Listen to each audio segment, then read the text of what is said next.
Aujourd'hui, on vous explique le modèle Toyota CHR, spécifiquement la version Quero en 2 litres hybride. Le modèle Quero se spécifie spécifiquement avec les jantes en noir mat et la couleur orange métallique. On reconnaît le modèle 2 litres hybride spécifiquement sur les décorations en chrome sur le pare-choc arrière. La voiture est équipée avec le système Smart Entry, qu'il suffit de garder le clé en poche, toucher les poignées de porte et les portes qui s'ouvrent, aussi bien les rétroviseurs qui s'ouvrent. Pour fermer, il suffit de fermer la portière et pousser sur les 2 petites barres qui se trouvent sur le poignet de porte. Et les rétros se referment de nouveau. On a aussi le moyen pour ouvrir et fermer la voiture avec la clé, bien sûr.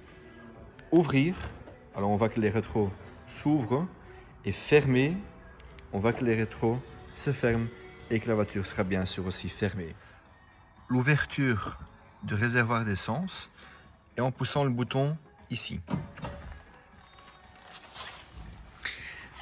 On met l'essence 95 dedans. Il suffit de prendre le bouchon, tourner à gauche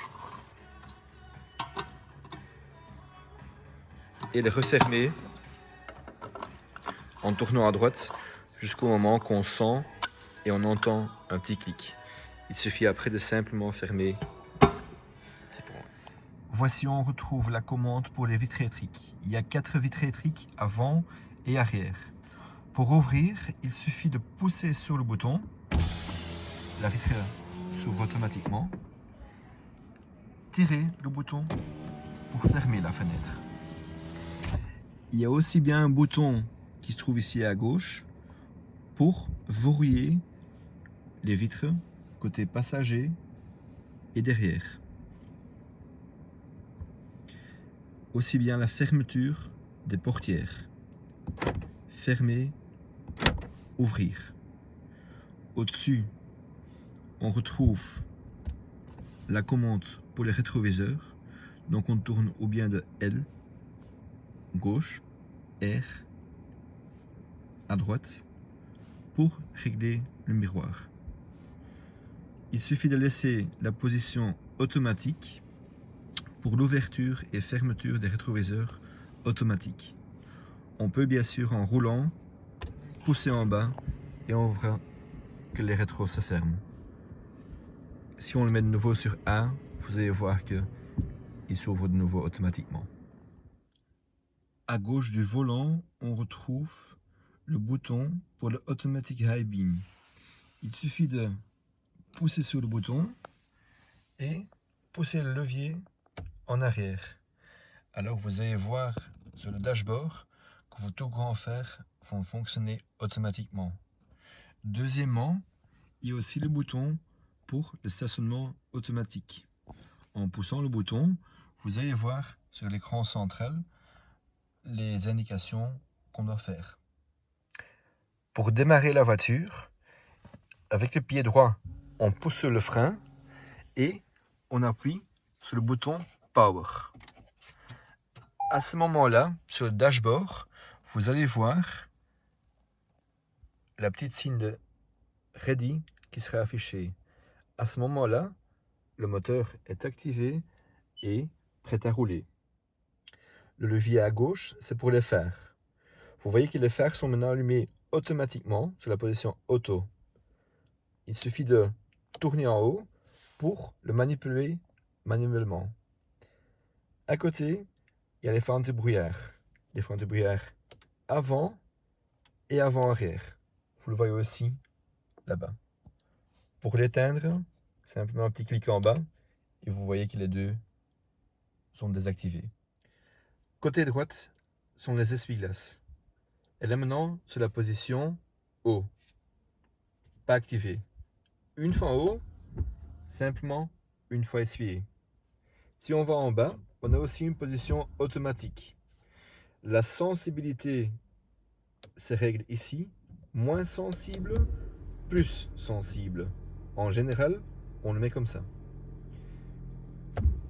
Position continue et rapide. Pour essuyer devant, il suffit de tirer le levier vers vous Pour derrière, poussez le levier en arrière. Pour nettoyage derrière, intervalle et position continue. À gauche sur le volant, audio, Bluetooth pour accrocher et décrocher et le voice command. Pour augmenter le volume, haut-parleur en haut et en bas pour diminuer. À gauche et à droite, on l'utilise pour changer de chanson sur USB ou changer de chaîne sur la radio. Position mode est pour changer AM, FM, USB, etc. Côté droit sur le volant, bouton trip pour changer sur le dashboard les kilomètres que vous faites par jour. En restant appuyé sur le bouton, on le met sur 0. Il y a aussi un trip B, restez poussé pour le mettre sur 0. Et de nouveau le kilométrage total. Ces boutons ici sont pour régler l'écran central. En poussant à droite, on change dans les différents menus. Si on va dans un certain menu et on pousse en haut ou en bas, on va aussi régler ce menu-là en fait. En dessous, ce sont les systèmes de sécurité du Toyota Safety Sense. Le Lane Change Assist, qui vous donne en fait un support si jamais on change de bande sans mettre votre clignoteur. Elle va aussi vous corriger avec un petit contre-vol. Limitateur de vitesse et mettre la distance entre vous et la personne devant vous avec le cruise control adaptatif. En poussant ici le cruise control pour l'activer et un petit clic en bas, alors on sait régler en fait la distance entre vous et la personne devant vous en disant 75 mètres, 50 mètres, 25 mètres. Pour le désactiver, il suffit de simplement de vous pousser le bouton. Sur l'écran, on voit les systèmes de sécurité qu'on va toujours activer quand on fait la livraison de véhicules. Ce sera le Lane Change Assist, le Pre-Collision System, le détecteur de l'angle mort, les capteurs de recul aussi bien avant et arrière, le PKSB, Parking Security Brake, et le Road Sign Assist.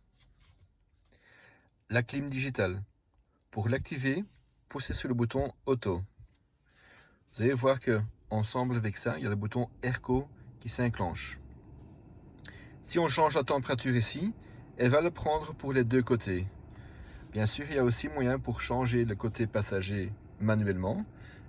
Alors vous allez voir que le bouton Dual s'active.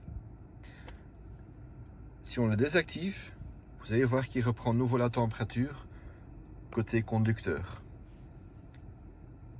Ventilation sur le pare-brise. Dégivrage de la vitre arrière, aussi bien des rétroviseurs. Tout désactiver se passe ici.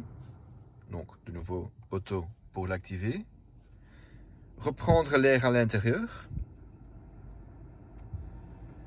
Et vous allez voir la position Eco, Fast ou Normal. Donc c'est l'intensité en fait de la clim digitale.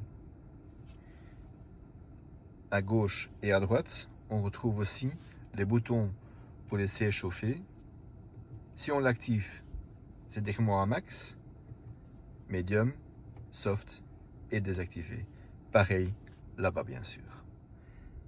L'écran tactile qu'on utilise pour audio, navigation et Bluetooth. On va commencer par audio. Sur source, on va sélectionner la chaîne qu'on veut écouter, que ce sera par AM, FM, DAB, USB, Bluetooth, etc. Si on va activer le DAB, on retrouve ici en fait vos 6 favoris que vous savez mettre. la façon le plus facile pour le enregistrer est d'aller sur la liste des stations et on va sélectionner sur plusieurs pages en fait les chaînes qu'on va écouter. Je donne un exemple. Si jamais on veut mettre Joe, on l'active, on va sur Favoris et on va l'enregistrer. Bien sûr qu'il y a beaucoup plus de choix ici. On peut aussi le faire manuellement, mais bien sûr, sur les stations, c'est la façon la plus facile. Deuxièmement, phone.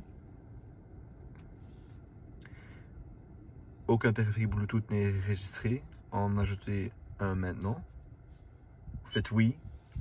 Sur votre écran de téléphone, vous allez avoir sur paramètres, Bluetooth, rechercher un périphérique. Les deux systèmes vont se trouver et alors c'est suivre simplement les indications sur votre téléphone. Troisièmement, map, ce qui est pour navigation. Pour saisir une adresse, on pousse ici. C'est ce qu'on va faire, on va saisir une adresse et on commence d'au-dessus et on va en bas. On prend l'exemple maintenant de l'adresse du garage, Vilvoort.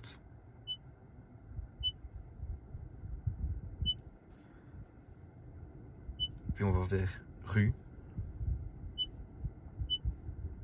Hendrik Henley. On peut mettre un numéro, 260. Si on ne connaît pas le numéro, bien sûr possible,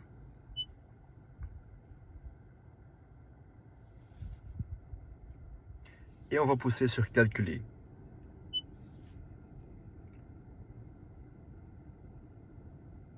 Toujours prendre le rue où l'itinéraire le plus rapide. Veuillez tourner légèrement à droite et tourner aussitôt à gauche. Et ça commence. Pour arrêter le guidage, poussez sur les 3 petits points. Fin de guidage.